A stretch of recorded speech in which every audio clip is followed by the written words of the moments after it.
Um conto de Haruki Murakami. Sonhar.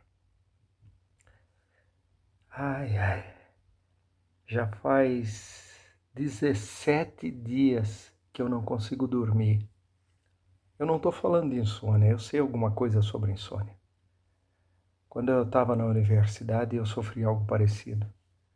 Digo algo parecido porque eu não tenho certeza se corresponde exatamente ao que as pessoas costumam chamar de insônia. Se eu tivesse ido ao médico, a um hospital, certamente teriam me explicado, do que se tratava, mas a verdade é que eu não fui. Não ia me fazer bem algum. Sabia disso, embora não tivesse nenhuma razão específica para pensar tal coisa. Senti que era inútil, então nem contei para minha família, para meus amigos. Se eu tivesse feito isso, eles teriam recomendado que eu fosse ao médico o mais rápido possível. Essa coisa parecida com insônia durou cerca de um mês, período em que não tive nada que pudesse ser considerado como um sono decente. Eu ia para a cama à noite com a firme intenção de dormir. Então, como por reflexo, eu acordava.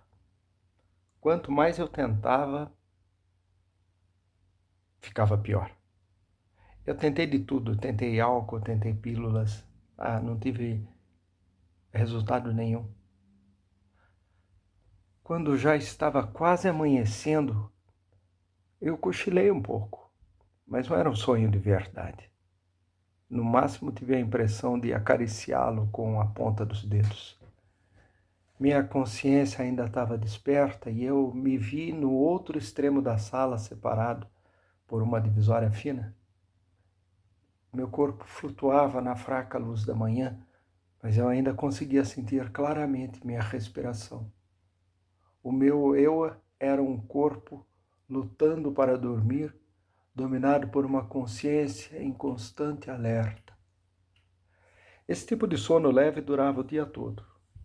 Minha cabeça estava envolta em uma névoa permanente. Eu não conseguia calcular a distância exata das coisas, a quantidade, o toque. Sonolência tomou conta de mim em ondas, em intervalos exatos. Eu adormecia, acidentalmente, no trem, na minha mesa, na aula, ou no meio do jantar. A consciência estava escapando de mim sem que eu percebesse. O mundo começou a tremer silenciosamente. Coisas caíram das minhas mãos, lápis, bolsa, garfo. Fizeram estrondo ao atingir o chão. Eu só queria dormir profundamente, onde quer que eu estivesse. Contudo, para mim era impossível. A vigília estava sempre por perto. Senti sua sombra gelada, que na verdade era minha. Que estranho, né? Me disse sonolenta. Eu estava dentro da minha sombra. Eu andei, comi, falei meio dormindo, mas por algum motivo ninguém percebeu que eu estava em uma situação crítica. Naquele mês eu perdi 6 quilos e nem minha família, nem meus amigos perceberam isso. Eles não notaram nada. Eu estava literalmente sonolento. Meu corpo ficou tão dormente quanto o cadáver de um homem afogado. Onde quer que eu estivesse, tudo parecia obscuro, sem graça para mim. Imaginei que se um vento forte surgisse, ele levaria meu corpo para uma terra distante, da qual eu não tinha notícias, lá no fim do mundo. Se isso acontecesse, o corpo, a consciência, se separarão para sempre.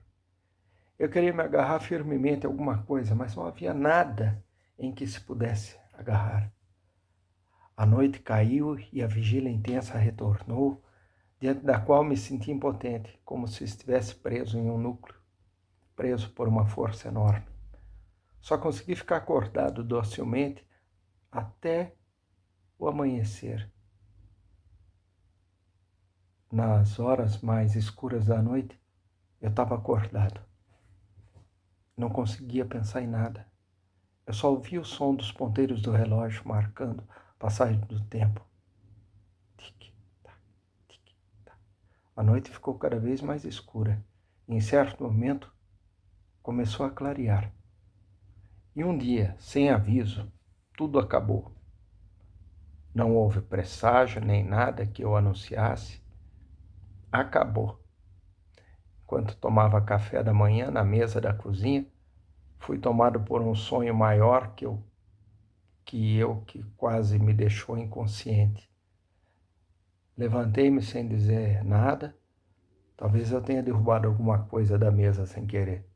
Talvez tenham me perguntado alguma coisa, mas não me lembro de nada.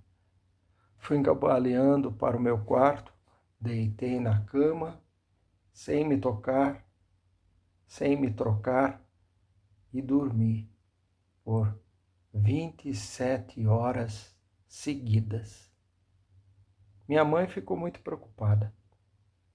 Tentou me acordar várias vezes, me sacudiu, até me deu um tapa, mas não adiantou.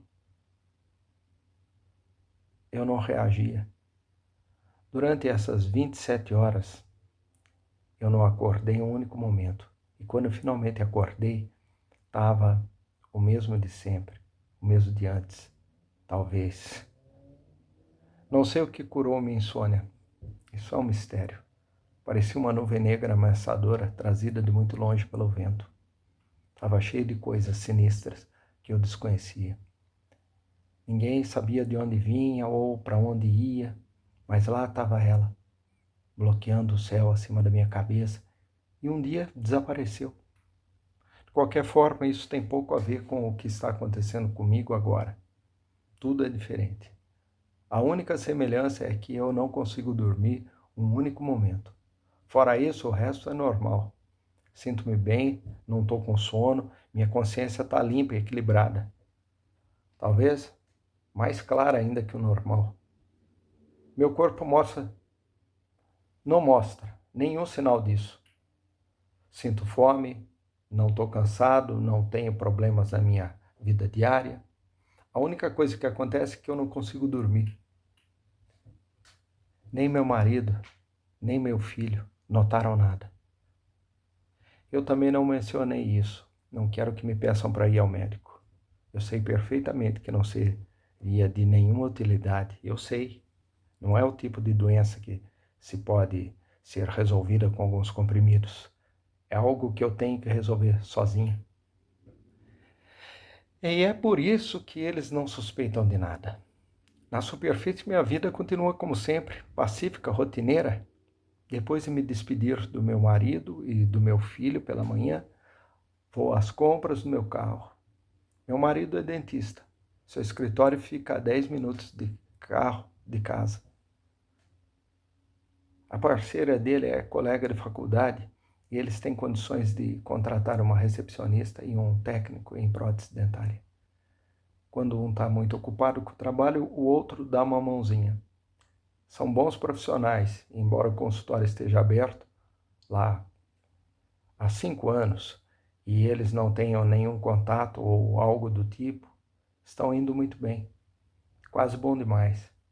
Meu marido costuma reclamar que trabalha demais, mas logo percebe e fica quieto. Eu sempre digo a ele, é verdade, você não pode reclamar. Tivemos que fazer um empréstimo no banco para abrir o consultório, que era muito maior do que imaginávamos inicialmente. Uma clínica odontológica exige um investimento significativo em equipamentos e instalações, e a concorrência é acirrada. Os pacientes não aparecem do nada no dia seguinte à sua abertura. De fato, muitos tiveram que fechar por falta de clientes. Quando abrimos, ainda éramos jovens, pobres e com um filho recém-nascido. Era impossível saber se conseguiríamos sobreviver em um mundo tão cruel. Mas depois de 5 anos, e apesar de todas as dificuldades, posso dizer que conseguimos. Não podemos reclamar de nada. Quase 2/3 do empréstimo ainda precisam ser pagos. Talvez os pacientes estejam indo por causa da sua beleza, costumo dizer a ele. É uma piada recorrente entre nós. Ele não é nada bonito, muito pelo contrário. Tem um rosto estranho. Às vezes eu me pergunto, por que eu me casei com um homem com aquele rosto, quando eu tinha pretendentes muito melhores, muito mais bonitos? Não consigo encontrar as palavras certas para explicar o que eu quero dizer com essa coisa do rosto estranho. Ele não é bonito, mas também não é feio. Não é que ele tenha um charme excessivo. Sinceramente, só posso descrever seu rosto com uma palavra: estranho. Ambíguo talvez fosse mais preciso, mas não se trata apenas disso. Algo que causa essa ambiguidade. Eu percebo isso, mas me sinto incapaz de entender a profundidade dessa estranheza.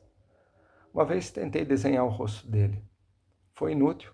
Sentei-me em frente ao papel com um lápis e não conseguia lembrar das suas feições. Fiquei assustada. Nós morávamos juntos há muito tempo, eu ainda não me lembrava. Obviamente eu consigo reconhecê-lo sem problema.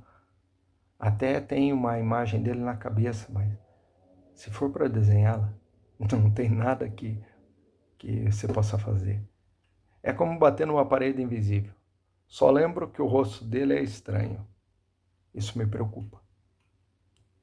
No entanto, ele é uma daquelas pessoas que todos gostam. Uma vantagem considerável em sua profissão. Mesmo se eu não fosse dentista, tenho certeza de que teria tido sucesso em qualquer profissão. Quando falam com ele ou vem, a maioria das pessoas se acalma quase sem perceber. Antes de conhecê-lo, eu nunca tinha visto tal efeito. Meus amigos ficaram encantados e eu também, claro. Acho que eu o amo. Mas se eu tivesse que ser honesta comigo mesmo, diria que eu não gosto particularmente dele. Sorria com a espontaneidade e a inocência de uma criança. Homens adultos geralmente não sorriem assim. Talvez seja lógico na profissão dele, porque ele tem dentes bonitos. Não tenho culpa de ser tão bonito. Ele sempre diz com um sorriso. Nossa piadinha particular. Só nós entendemos o significado da piada. É uma declaração da realidade, do fato de que, de uma forma ou de outra, conseguimos sobreviver. É um ritual importante. Todas as manhãs, às 8h15, ele sai da garagem do prédio onde moramos, em seu Nissan Bluebird. Nosso filho senta-se ao lado dele. A escola fica no caminho da clínica. Tenha cuidado, digo a ele. Não se preocupe, ele responde. Sempre a mesma coisa. Não pude deixar de dizer isso a ele e ele não pôde deixar de me responder. Ele coloca um disco de Haydn ou Mozart no toca-discos do carro. Começa a cantar lá e os dois vão embora acenando. É um gesto que os torna tão semelhantes que quase me parece estranho. Eles inclinam os rostos no mesmo ângulo, levantam as palmas das mãos na minha direção da mesma forma e as acenam da direita para a esquerda, em um movimento leve, como se tivessem aprendido uma coreografia. Eu tenho meu próprio carro, um Honda Civic, segunda mão. Um amigo me vendeu quase como presente há 2 anos. O para-choque está amassado, É, é um modelo antigo e a carroceria está enferrujada em muitos lugares. Ele tem mais de 150 mil quilômetros e, de vez em quando, 1 ou 2 vezes por mês, ele se recusa a dar partida.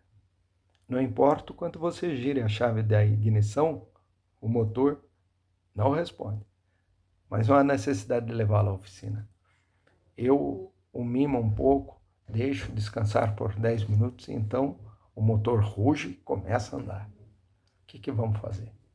Todos nós podemos nos sentir mal 1 ou 2 vezes por mês. Há muitas coisas que não estão funcionando. O mundo é assim. Meu marido se refere ao meu carro como seu burro, mas não importa o que ele diga. O carro é meu. Vou ao supermercado no meu Honda Civic. Depois chego em casa, limpo, lavo a roupa, preparo o almoço, tento me apressar e, se tenho tempo, eu preparo o jantar. Então tenho as tardes livres. Depois do meio-dia, meu marido retorna para almoçar. Ele não gosta de comer fora. Ele reclama que os restaurantes estão lotados, a comida é ruim e suas roupas cheiram a tabaco. Mesmo que leve tempo para ir e voltar, ele prefere comer em casa. Eu não preparo nada que leve muito tempo. Se sobrar alguma coisa do dia anterior, eu aqueço no micro-ondas e, se não, comemos macarrão de trigo sarraceno. Preparar comida não me dá trabalho. Eu também prefiro comer com ele do que sozinho, em silêncio. Logo após a abertura da clínica, eu não tive consultas no início da tarde e depois do almoço fomos dormir. Era um costume maravilhoso. Tudo estava silencioso ao nosso redor. A luz calma do início da tarde inundando o quarto. Éramos jovens e éramos felizes. Agora nós também estamos felizes. Acredito sinceramente nisso. Não há problemas em casa. Eu amo meu marido, confio nele. Tenho certeza de que ele sente o mesmo por mim. Entretanto, à medida que os meses e os anos passam, a vida muda. Agora suas tardes são ocupadas. Quando termina de comer, ele escova os dentes, retorna imediatamente à clínica. Uma multidão de dentes doentes esperam por você, mas nada acontece. Nós dois sabemos que não podemos pedir muito. Quando ele sai, coloco meu maiô, uma toalha na bolsa de ginástica e vou para a academia, perto de casa. Eu nado por cerca de meia hora e me esforço bastante, não porque gosto de nadar, mas para não ganhar peso. Sempre gostei do meu corpo. O rosto, não. O rosto, não, honestamente. Não é que seja ruim, mas não me convence. Em vez disso, gosto de me olhar nua no espelho, contemplando as linhas suaves do meu corpo, uma vitalidade que me parece equilibrada. Tenho a impressão de que contém algo muito importante para mim. Não sei o que é, mas não quero perdê-lo. Eu não deveria fazer isso. Tenho 30 anos. Quando você chega a essa idade, você rapidamente percebe que o mundo não acaba. Não é que eu esteja feliz em envelhecer, mas de muitas maneiras isso me alivia. A questão é como lidar com isso. Embora uma coisa seja clara, se uma mulher de 30 anos gosta do seu corpo e quer mantê-lo, ela não tem escolha, a não ser se esforçar. Aprendi a lição com a minha mãe. Anos atrás ela era uma mulher magra e esbelta. Não mais. Não quero que a mesma coisa aconteça comigo. Depois de nadar, faço outras coisas, dependendo do dia da semana. Às vezes vou até a estação para dar uma olhada nas lojas, ou volto para casa e sento no sofá para ler. Ligo o rádio, ou até dormir. Meu filho não chega atrasado da escola. Espero que ele se troque para poder lhe dar o lanche. Depois ele sai para brincar um pouco com os amigos. Está na segunda série e ainda não precisa frequentar aulas de reforço escolar ou qualquer atividades extracurriculares. Meu marido acha que não há problema em eu tocar. Quando você fizer isso, crescerá naturalmente. É o que ele diz. Antes de sair de casa, digo a ele para ter cuidado. E ele responde: não se preocupe, como seu pai. Ao anoitecer, começo a preparar o jantar. Meu filho volta antes das 6. Ele senta na sala de estar assistindo desenhos animados na TV. Se não houver imprevistos, meu marido chega antes das 7. Ele não bebe álcool e não gosta de socializar. Termina o trabalho e vai direto para casa. Durante o jantar, conversamos sobre os acontecimentos do dia. Nosso filho é sempre aquele que tem mais coisas para contar. É lógico. Tudo que acontece com ele é novo, misterioso. Ele fala e nós lhe damos nossas impressões. Depois do jantar, ele se diverte um pouco com alguns de seus brinquedos favoritos. Às vezes ele assiste televisão e às vezes lê uma história. Ele geralmente brinca com meu marido. Quando tem lição de casa, ele se tranca no quarto até terminá-la e vai para a cama às 8h30. Cubro com o edredom, acaricio sua cabeça, digo: boa noite, boa noite, e apago a luz. Então chega o nosso momento como casal. Meu marido senta e conversa comigo, enquanto folheio o jornal da noite. fala sobre um paciente ou